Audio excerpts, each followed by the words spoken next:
The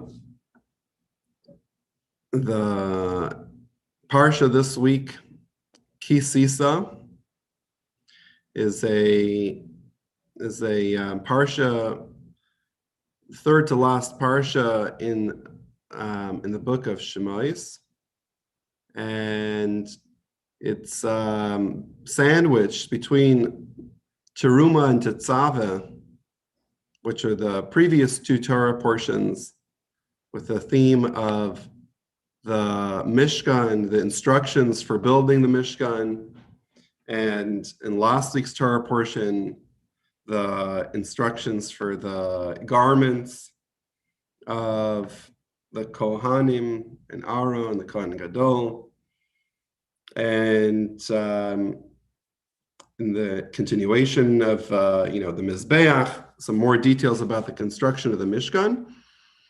So that's where the past two parshias. And what we're going towards after Kisisa, we have Vayakel and Pekude, where Moshe Rabbeinu gathers everyone together and gives over the message. And they actually go ahead and do the construction and build the Mishkan.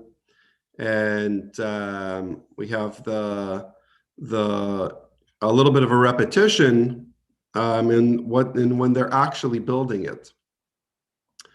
This week's Parsha, Kisisa, goes back and fills in some of the details that happen at the end of the 40 days, after the hearing of the Aseres Hadibros, the 10 Commandments, the episode of the golden calf,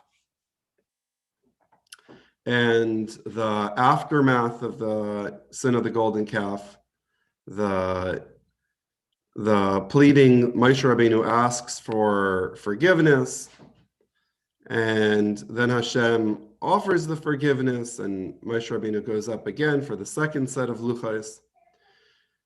So this parsha, the main theme of the parsha is the sin of the golden calf. In the beginning of the parsha, we have the machzis hashekel, about giving of the half shekel, and we have some instructions about the ketores, and mention about the holidays. The overarching theme is the episode of the golden calf, and the forgiveness that comes afterwards.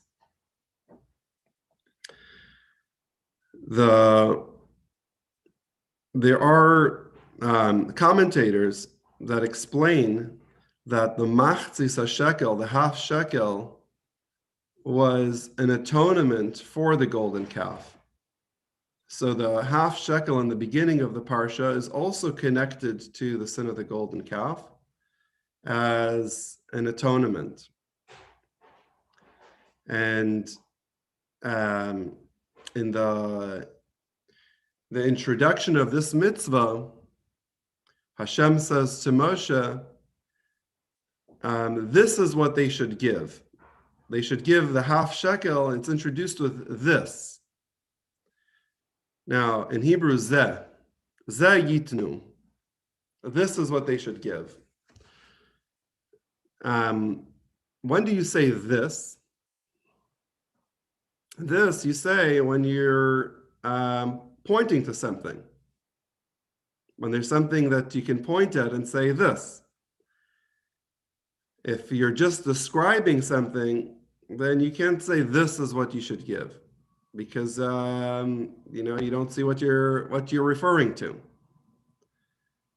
On Zoom, for example, if the camera is on, then you can show something and say this is what you should give.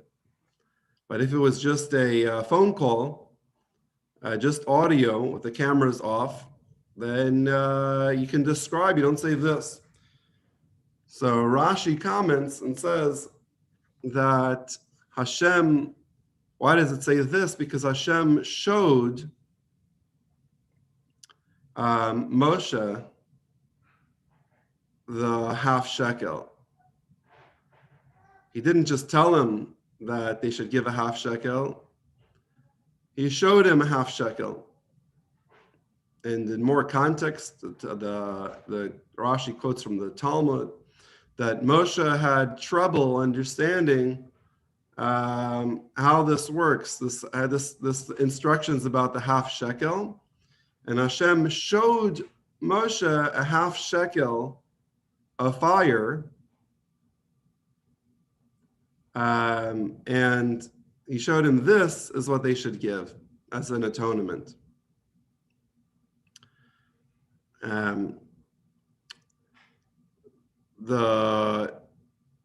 The question is asked by the commentaries in the Talmud: why does God need to show Moshe what a half shekel looks like? It doesn't seem so complicated. There are other things like the menorah, which had a lot of details, complex design that is hard to describe in words, that having a visual is helpful.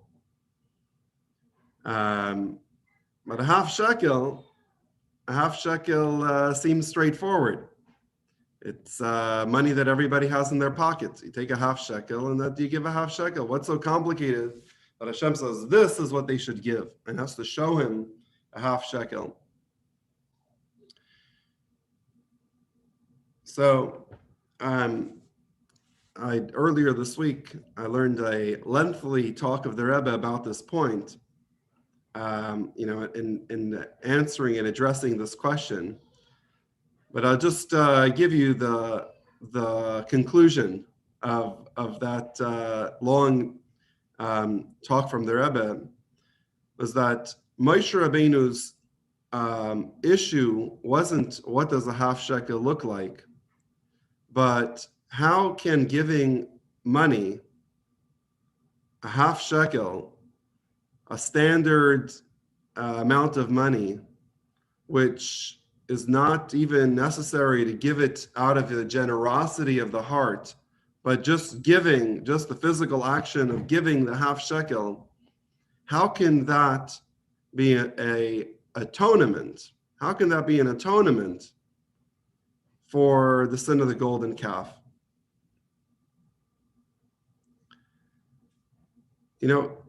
Giving what a half shekel looks like wasn't the problem. The problem was, how can a half shekel accomplish this atonement? If a person has committed such a strong offense against Hashem, and at that time Bnei Yisrael had committed the strongest offense, idolatry,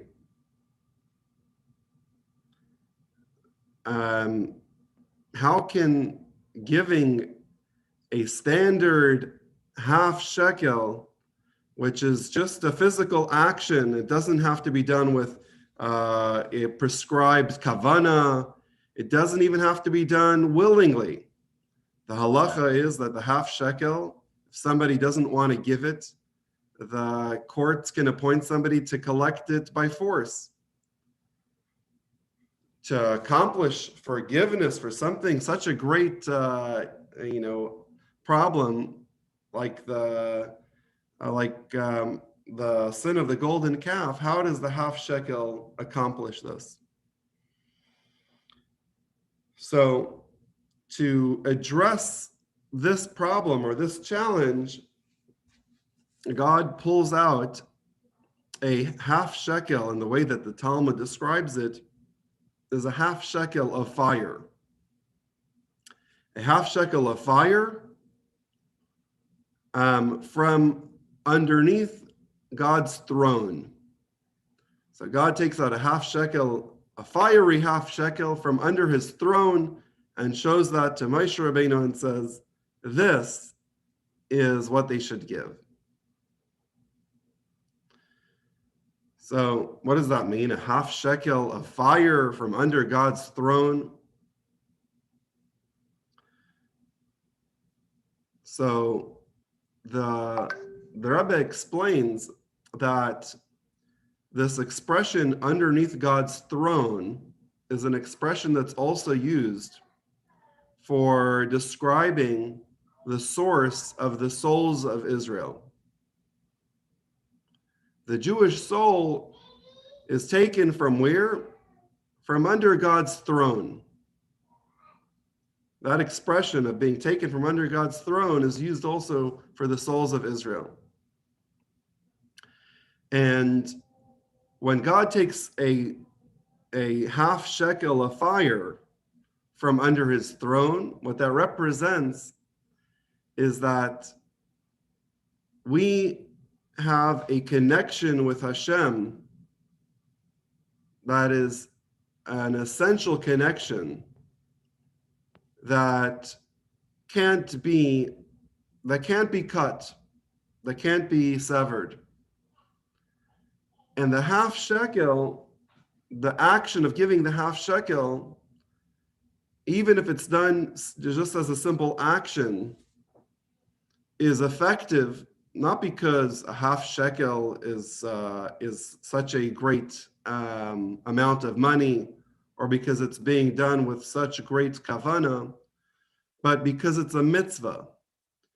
And when the Jew is doing this mitzvah, he is revealing that the connection that we have with Hashem is at our core, is higher than anything that higher than can be broken or severed through even a sin like the golden calf. So the relationship that we have with Hashem is one that can't be broken. And a mitzvah, even if it's done only in what seems like an external action, reveals that connection that we have with Hashem. Along these lines, when Moshe Rabbeinu is asking for forgiveness, Hashem at first Hashem says, "I'm going to destroy Bnei Yisrael.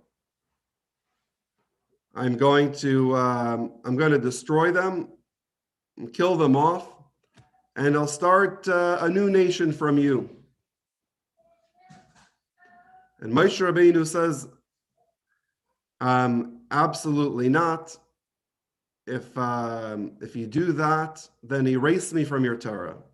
I don't want to be part of it." And Hashem, when Moshe Rabbeinu says that, Hashem says, "Okay, I forgive them." What's going on here? What is Moshe Rabbeinu? He threatens, "Erase me from your Torah," and now Hashem says, "Okay, I won't destroy them." What's going on here with what's this back and forth that Hashem has with Moshe Rabbeinu? So we know that Moshe Rabbeinu, he had two passions.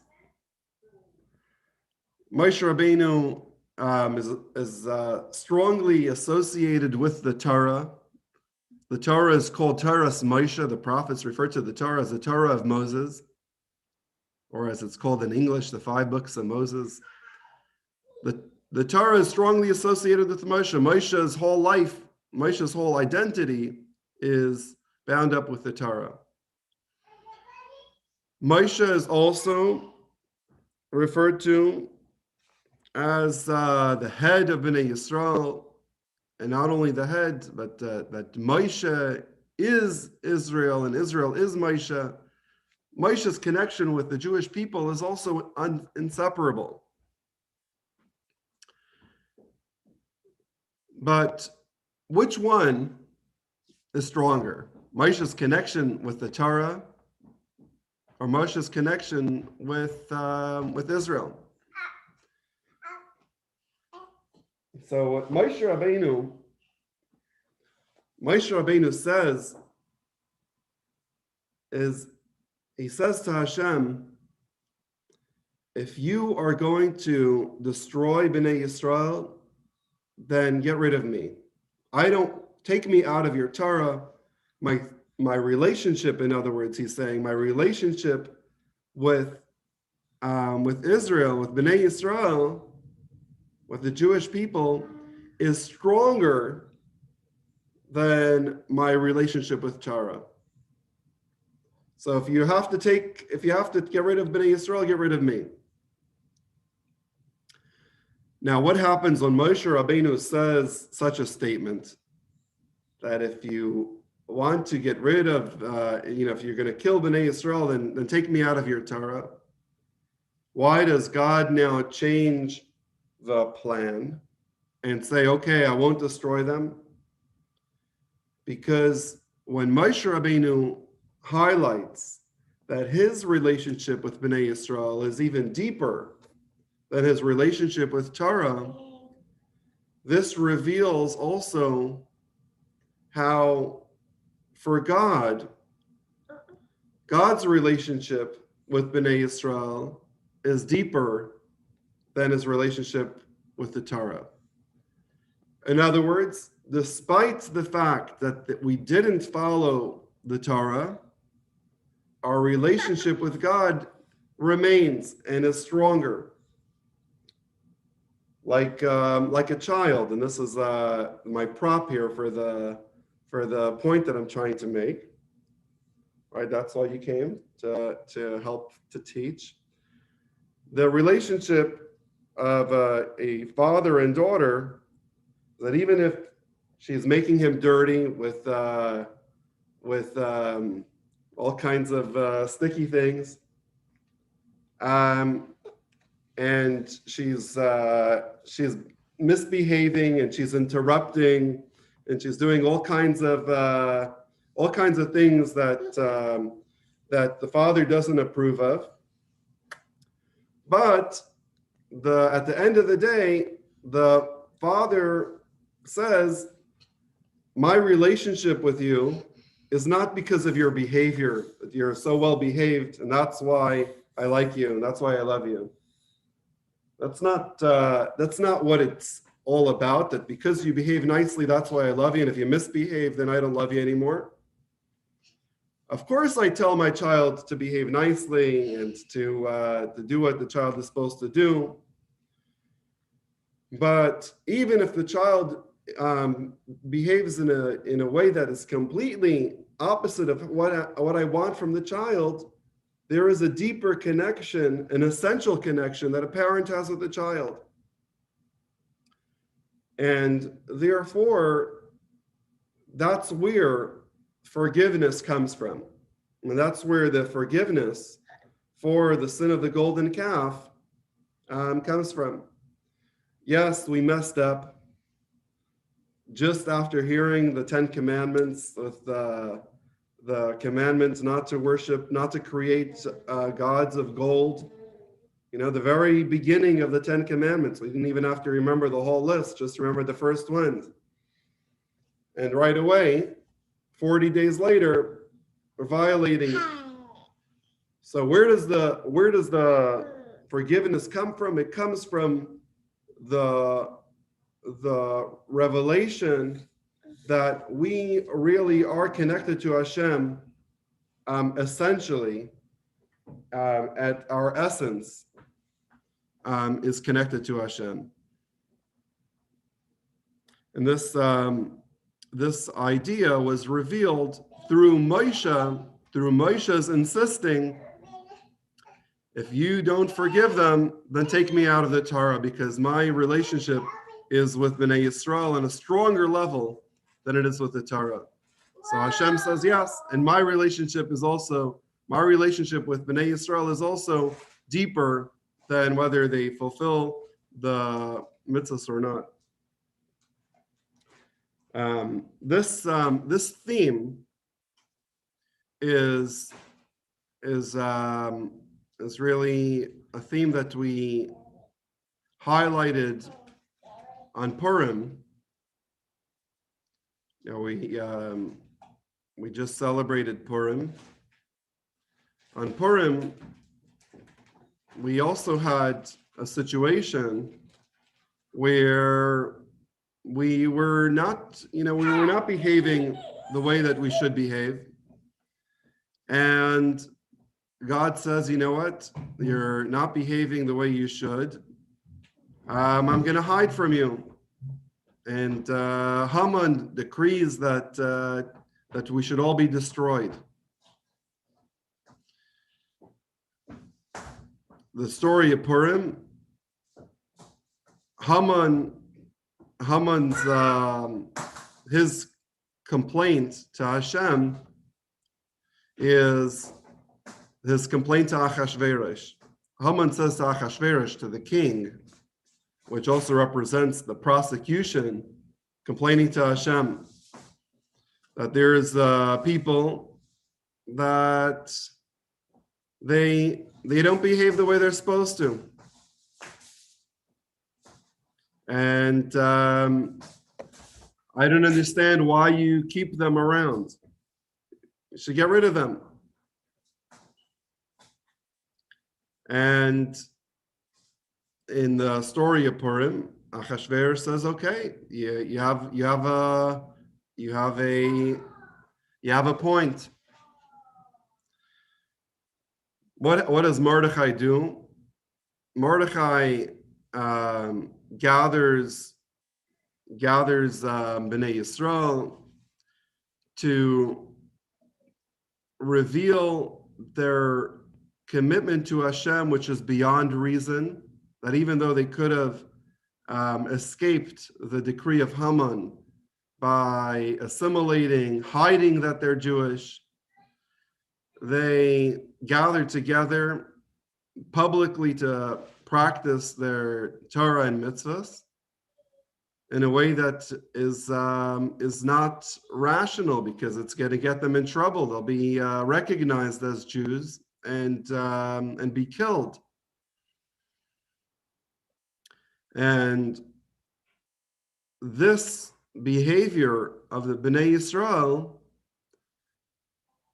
this showing that our relationship to Hashem is not a rational relationship, it's an essential relationship, it's beyond reason, that reveals, Hashem also reveals that his relationship with us is also unbreakable. And even though Hashem was hiding, he's, he reveals himself. In our celebration of Purim every year, the Talmud instructs that we should get drunk on Purim, drink so much wine until we don't know between cursed is Haman and blessed is Mordechai. What does that mean? You get so drunk that you don't know the difference between Haman and Mordechai?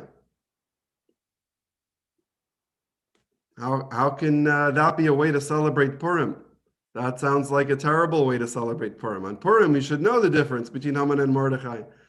If you're getting so drunk that you don't know between cursed is Haman and blessed is Mordechai, how is that celebrating Purim?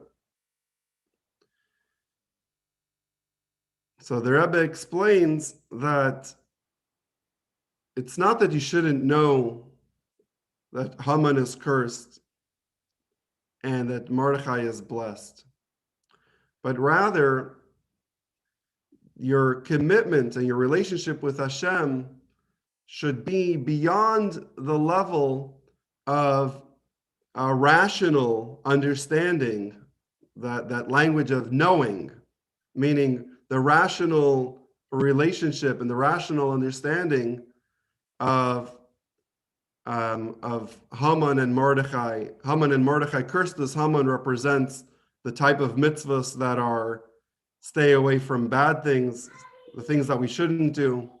Blessed as Mordechai is our commitment to doing the positive mitzvot.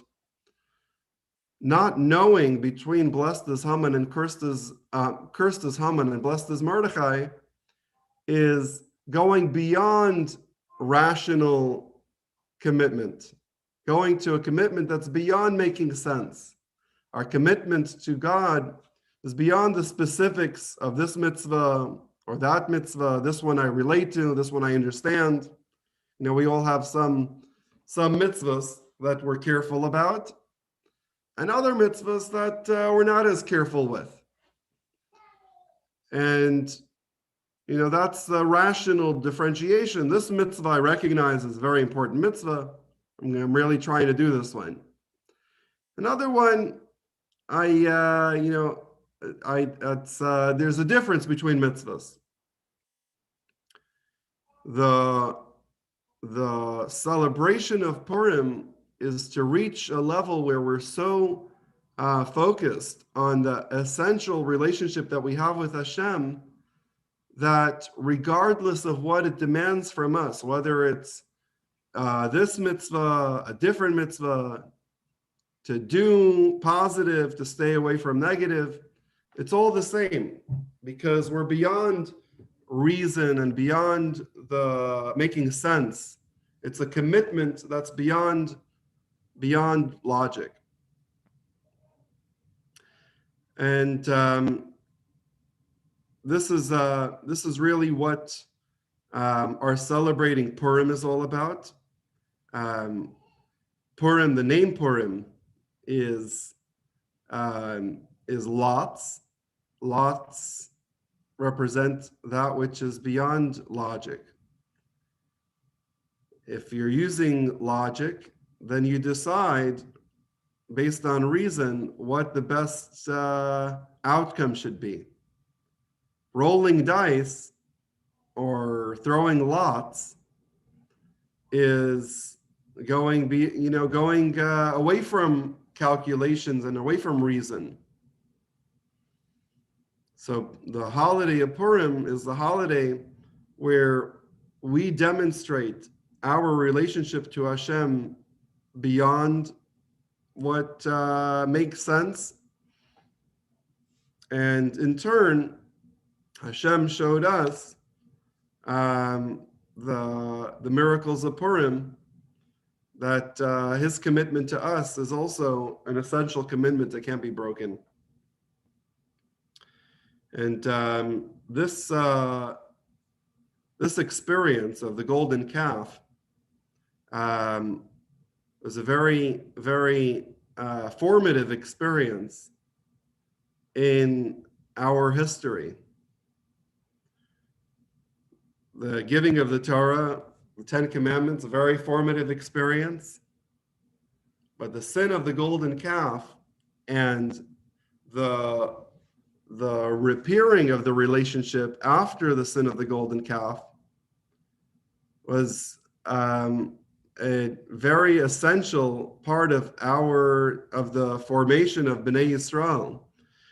The message of the golden calf and the repair of the relationship afterwards teaches us today about what a Jew is and what our relationship with God is all about, and defines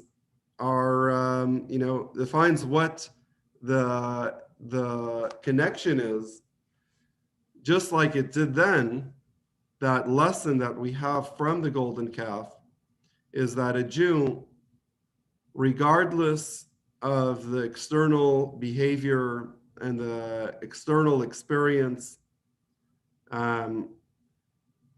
we, just like was revealed after the golden calf, we have that now too. We all have areas in which, we're not perfect. And especially if we are thinking about others, we're thinking about, all of the Jewish people as a community and as individuals.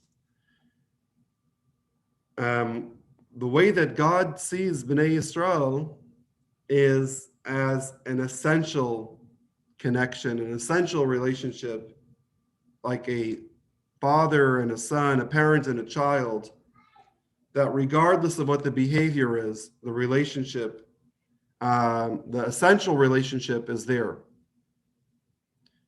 But we need to do something about it. And that's where the Machzas HaShekel comes in. somebody might argue and say, okay, we have this unbreakable bond with Hashem. We are God's children. So I can be a Jew in my heart. That's what I do. Okay, I do this, I do that, but I have that connection to Hashem that is beyond Torah, beyond mitzvahs. So the beginning of the Torah portion opens up with the machzas hashekel, that even though it's just a physical coin, a half shekel, even if it's done without my full internal experience and my generosity of my heart, that I want to give this donation and this gift because I'm feeling so eager to connect to Hashem, but I'm just doing it because Hashem said so, because I have to. The action of doing the mitzvah, physically doing what Hashem wants us to do, that is what reveals the relationship that we have. That is what triggers that connection, and that reveals that connection that we have. Doing the physical mitzvah, even if it's done at a simple level of just getting it done, which would seem like it's completely external, the message is it's not external. Deep down, that's who we really are. That's what we really want. But it should be expressed also in a physical action, in taking that half shekel, giving the half shekel, and through doing this deed, revealing who we really are.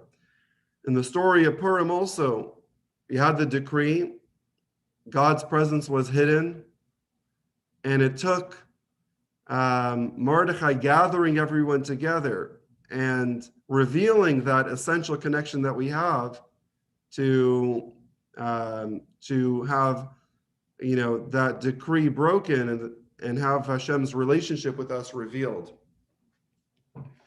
So although the connection is there, regardless of how we behave, it's important that we express that in the doing of the mitzvahs physically, even if it seems like it's just an external action. What does it matter? Why is it important? I'm a Jew in my heart, but the half shekel illustrates and highlights that it's the doing the mitzvah, because this is what Hashem wants me to do. It's what reveals that this is who we really are.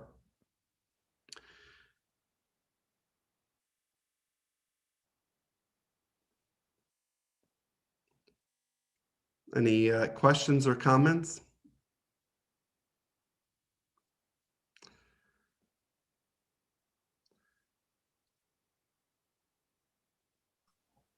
In just to connect this theme with the Tuesday night Tanya class, a little commercial for the Tuesday night class. Everyone is invited on Zoom. In the Tanya, we're talking about this theme of action, doing the mitzvah, and then putting the kavana, the excitement, the love and the awe into the action of the mitzvah. There in Tanya, the Alter Rebbe explains at length how the physical doing of the mitzvah is the ultimate goal, is the bottom line. It makes the world to be a place where Hashem's presence is revealed. Building the Mishkan, building the temple, was also a way of expressing and revealing God's presence in the world and bringing about a unity in the physical world and showing the connection that we have to Hashem. And doing a mitzvah in this world brings about a transformation of this world to make it a holy place. So doing the action is the is is the is the essential thing.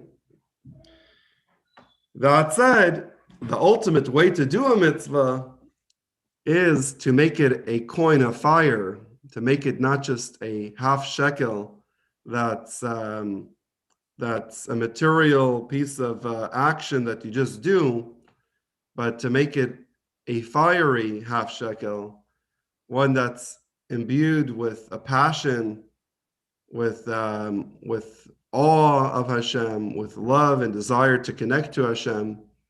That's the ultimate way to do the mitzvah, to do it with the feeling, and then the connection that we make in this world, the way that we reveal God's presence in the world is not just it's not just there in potential, but it's also revealed and able to be appreciated outwardly as well. So you have the action that's important, but also the energy that goes into the action that makes it to be even more. So I want to conclude with a practical lesson from the Parasha, the takeaway. The Torah, the word Torah means instruction. And the Torah is not just something to study, to understand, but it instructs us on how we should behave and how we should live. And I think the takeaway from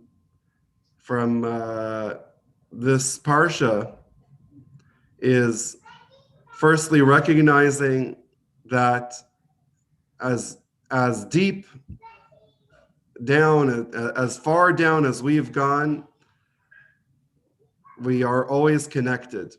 As far as we've, as far as a Jew may have strayed away from the path of Torah, the essential connection is there.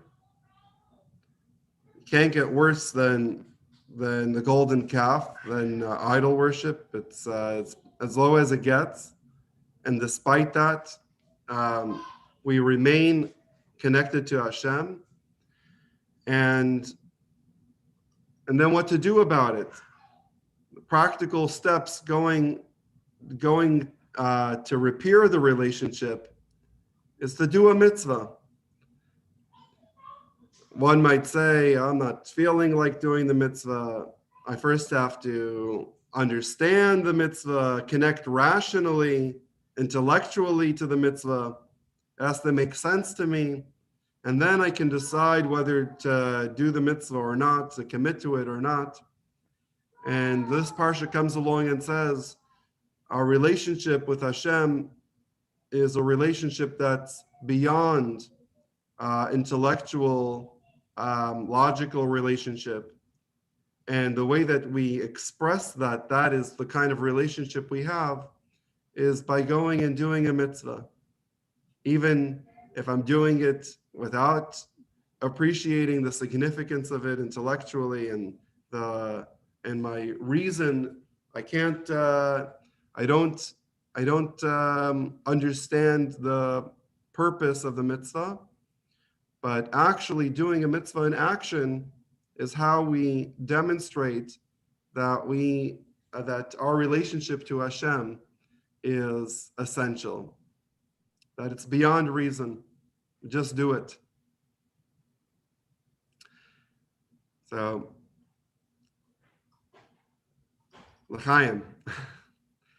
And maybe we can all, I don't know if the party tomorrow is going to be on Zoom, but even without Rabbi Farkash being here on the Zoom right now, we can wish a mazel tov and our best wishes for the new chassan and kala, the groom and bride, that they should establish a home on the foundations of Torah and mitzvahs and chassidus, and have an everlasting edifice. Mazel tov to the whole community, and should have many happy occasions as we're finishing up with Corona, wrap up the era of Corona, and usher in an era of health and happiness and geula. Amen. Amen. Good. Yep.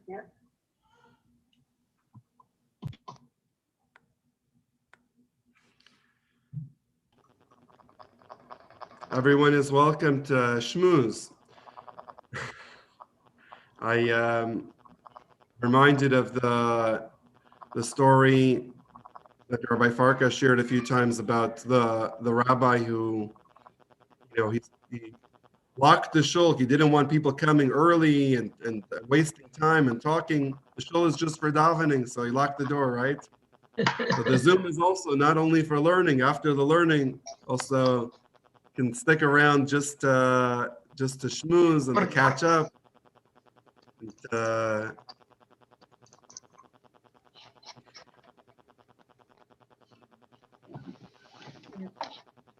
Right. Turn his video off. Let's turn his audio off. Right, to buy a car. Did we have any questions? No? So that's what time tomorrow will be. what time tomorrow? The party in New York? Yeah. I think what I saw on WhatsApp was 7 o'clock New York time. So I guess it's 4 o'clock our time. Yeah. It is on Maybe- Zoom. Maybe somebody, we can ask somebody in New York to make a Zoom. Yes, it will be very nice. Rabbi Elishevitz, I still have question about Purim. May I ask you a question about Purim? Sure. Okay. Why not? So, my question is, we were discussing with my husband, and he asked me a question. I didn't know what to say. So he said, look, after everything was over, like Jewish people took over the Haman, and they start to fight, and they kill, it says 75,000, like innocent people. And the question is, how come in the beginning they were like a victim, now they start killing people for nothing? Can you? Sure. So Not for nothing. No, but see, it says they kill such amount, this amount of people, they kill this amount of people. It's like they were killing people for nothing. Maybe there is some more information. That's what I want to hear from Rabbi. They will be Yeah. killed for nothing. I'm also. asking Rabbi. Yeah. Sorry, Lana. Okay. So just to explain, when Esther asked for the decree to be nullified, right, that was the first request. Couldn't you just take off the decree? That would be ideal. Mhm. Let's just have peace. The king said, I'm sorry, that's not an option.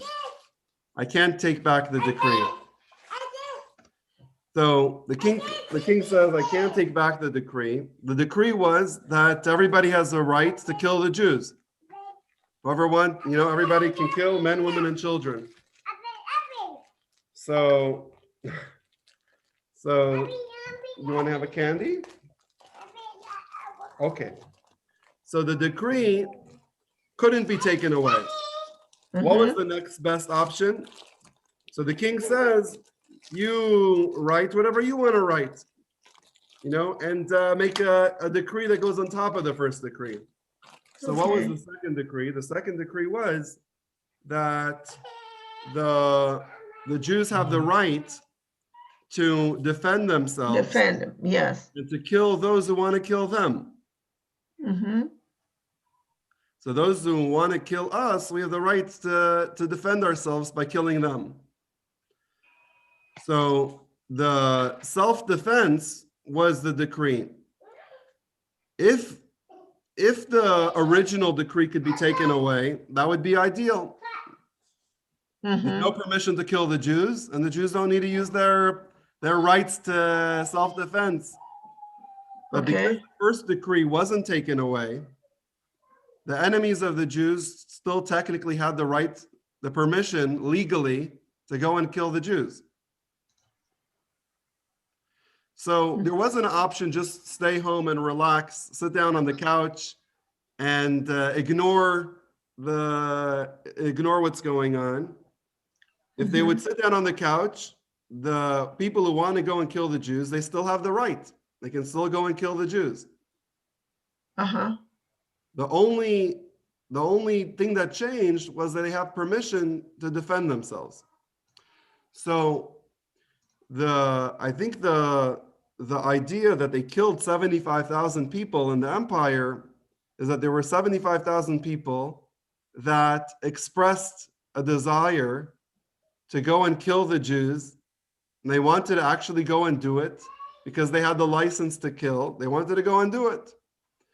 And the Jews, having no other option, but only the option which the king in the next decree was to kill those that want to kill you. So the fact that they killed the 75,000 in self-defense was only because the first decree wasn't removed. Choice. If the first decree was removed, then you're safe. But the first decree wasn't removed. They still have permission to go and kill the Jews.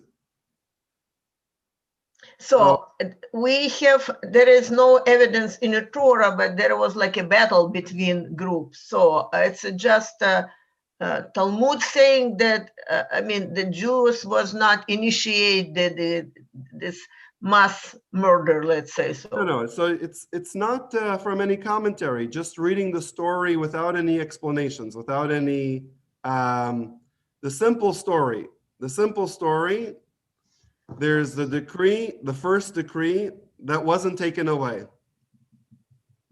So anybody who hates the Jewish people has the right to kill them and take all their belongings. So some people are motivated just by anti-Semitism. Some people are motivated by greed. They have opportunity to kill a Jew and take all their belongings. So they have plans. They want to go and kill the Jews. Because taking away this first decree wasn't possible, the king himself can't take it away. So the only option, the only remedy is self-defense, to kill those that are trying to kill you. Because if you don't, they have the right to kill you. So it's there isn't a good option to just call the police and say somebody's trying to kill me. The police will say, well, they have the right to kill you. It's in the law. Right? So what can you do? Somebody's trying to kill me. I have no other option. I can't call the police. The police tell me it's legal. The only thing is my lawyer tells me that I have the rights to defend myself. So the 75,000, I don't imagine it to be a big battle where all the Jews get together and they burn down a city. It's throughout the whole country, throughout the 127 states, there's people that declared their intention that they want to go and kill the Jews. And now the day comes and your option is either let them kill you or fight. So that's what it comes down to. In Shushan was different. In Shushan, Esther asks for an extra day. The first day, there was a decree that anybody's allowed to kill the Jews. They have no choice. The only option is to kill the people who are trying to kill you, otherwise they kill you. Yeah. So the 75,000 people around the whole 127 states and the people in Shushan on the first day, those were unavoidable. But Esther asks for another day, and what she's saying essentially is, we now know who our enemies are. We now know exactly who wants to kill us. Mhm. And yes, the legal part, they don't have the legal right to kill us anymore tomorrow, right? Mhm. Day is over. But now that we know who is attempting and who is plotting to kill us, we would be wise to preempt that and to get rid of them. Because if we leave them, then today, legally the battle is over, but tomorrow, secretly, they're still going to try to kill us. We know who wants to kill us. If you don't know, you assume that people are good. But now that they've shown their faces, they say, this is so-and-so and so-and-so. They declared, we plan to kill the Jews. We want to kill the Jews. Then she asked permission just in the city of Shushan to get rid of those last people that are known to be people that want to kill us. I think in modern day language, we had by the Second World War, by the Holocaust. So you have people that they declare they want to kill the Jews, men, women, and children. You don't have the option of telling them, no, it's not a good idea. They're ready. And in the country, in Germany, it's legal. It's not just legal, it's the law. You're supposed to. In Poland as well, in Ukraine as well. So the option now is either get killed or defend yourself. You don't have the option to, and in Purim, they didn't even have the option to run away. 127 states from India till Ethiopia is all ruled by the same empire. There's nowhere to go. So the only option is to act in self-defense, and in the case of Germany, obviously the going to war with the Nazis was the only option. So the other option is let's be pacifist. We'll let them do what they want to do, then we're dead, right? We don't have that option. So we have to fight. But our killing the Germans or the Nazis in that case wasn't because we were looking to go and kill people. It's somebody declares they want to come and kill me for no reason. I have to defend myself. And Yeah, good example, good parallels. Yeah, I understood. yeah. So it's not a massacre of 75,000 people. It's self-defense and 75,000 murderers that were stopped. Okay. Yeah, thank you. Got it. We'll discuss it now. My God. Thank you. Любочка, ты такая красивая.